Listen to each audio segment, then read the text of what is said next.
Welcome to The Explainer, everyone. I am absolutely thrilled you're tuning in today because we are untangling the threads of a truly mind-bending thriller.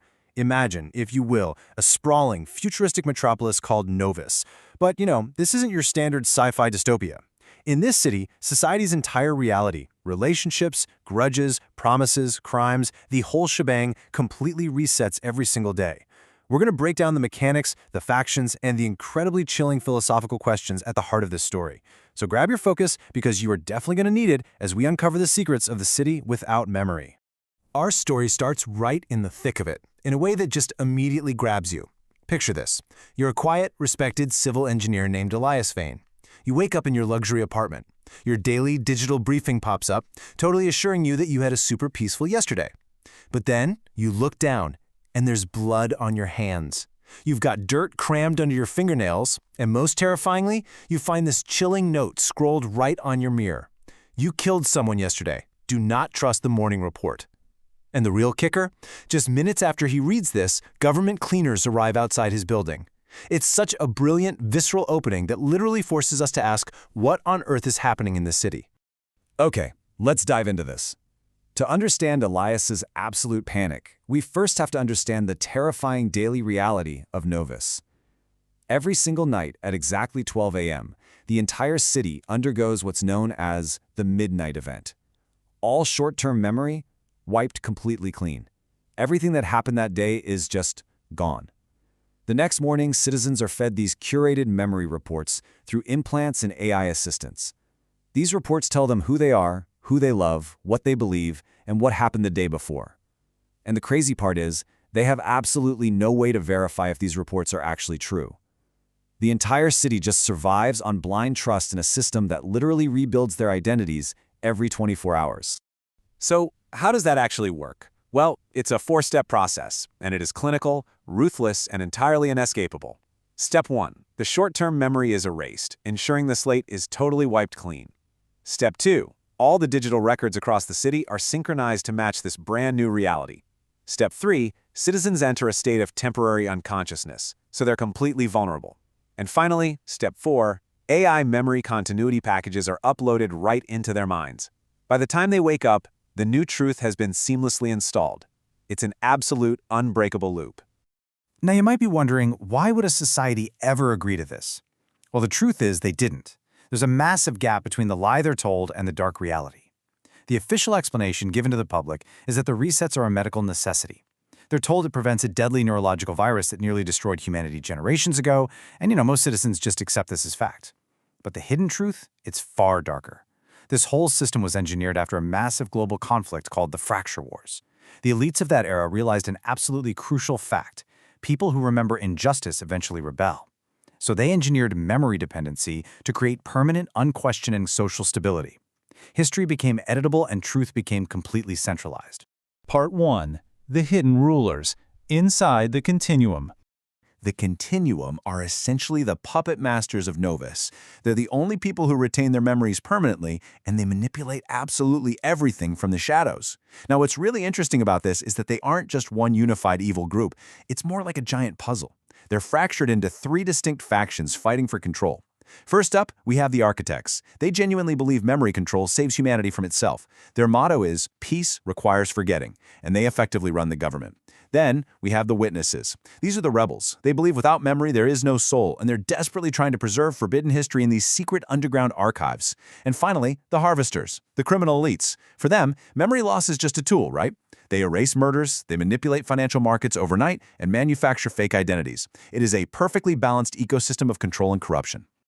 Caught right in the center of this web are 4 key figures. Of course, we have our protagonist, Elias Vane, the engineer desperately hunting for his own past.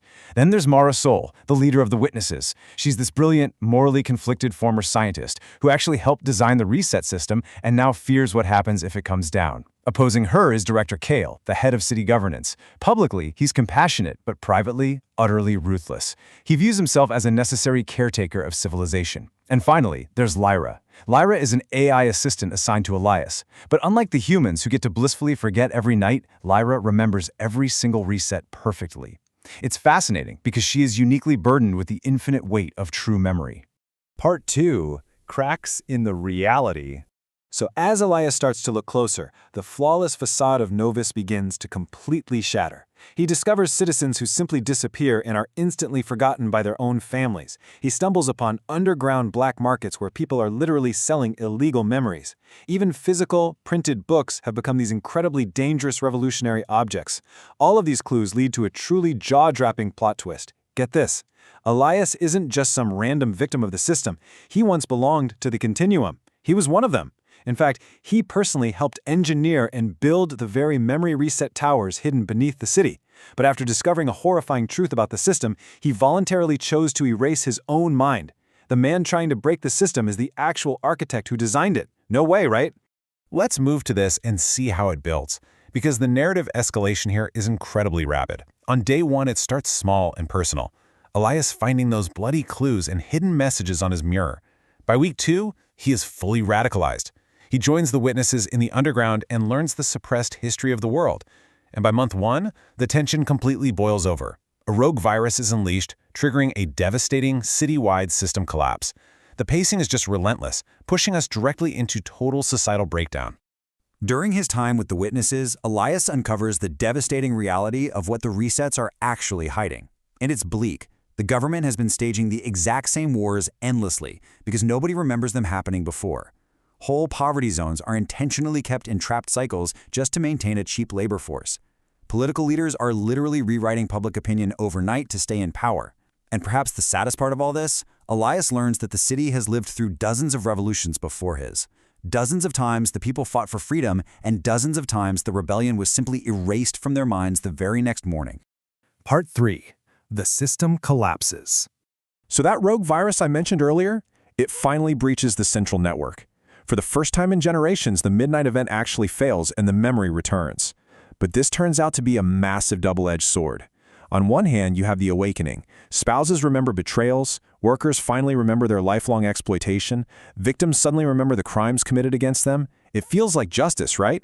But the inevitable result of this is pure, unadulterated violence. The human mind simply cannot instantly process years, sometimes decades, of accumulated hidden trauma all at once. Society doesn't just transition to freedom, it psychologically and physically tears itself apart overnight. It's a real game changer. And as the city burns, and citizens are quite literally losing their minds to this sudden flood of traumatic memories, a terrifying realization sets in. This quote from director Kyle, that ruthless caretaker of the city, suddenly takes on a chilling new weight. Human beings cannot survive reality continuously. The horrific twist of the story is that the human brain in this world actually wasn't designed for endless memory accumulation anymore. Continuous remembrance literally causes neurological instability.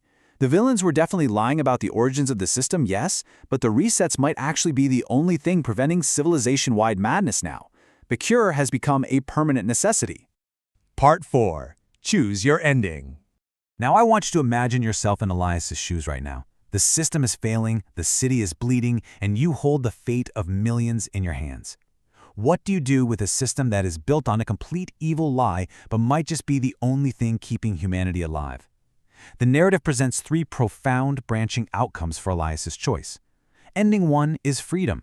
The system is entirely destroyed, humanity regains its memory permanently, and while the city erupts into violent chaos, the story ends with a glimpse of hope, children finally hearing real history from their parents. Ending 2 is the new controllers. Elias sees the societal collapse, decides the trauma is just too great, and chooses to secretly rebuild the reset system himself. He basically becomes the very tyrant he fought to destroy in order to maintain order. And then there's ending 3, the AI inheritance. Elias steps aside, and Lyra, the AI, uploads humanity's true history into the public network. She forces humans to confront their reality before she permanently shuts herself down, removing the crutch of the machine forever. That third ending, the AI inheritance, concludes with this incredibly powerful final line: memory is not what makes us human, it is what we choose to do with it. And I think this perfectly hits the nail on the head. It's the ultimate thesis of the entire story. Having the facts, having the data, or holding on to the past just isn't enough on its own. It's the actions we take based on that knowledge that truly define our humanity.